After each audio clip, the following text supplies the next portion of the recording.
Hello everyone. I would like to show you about the image change under the water. This is how to make series.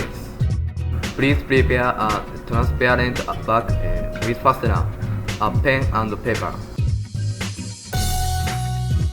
Draw your favorite illustration on the cardboard. Next, draw another different illustration on the back. Put the cardboard in the bag.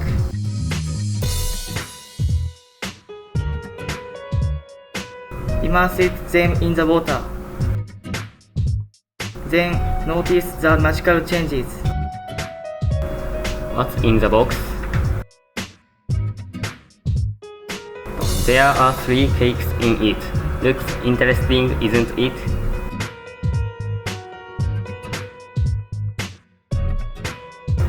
It uses the concept of light, reflection and refraction.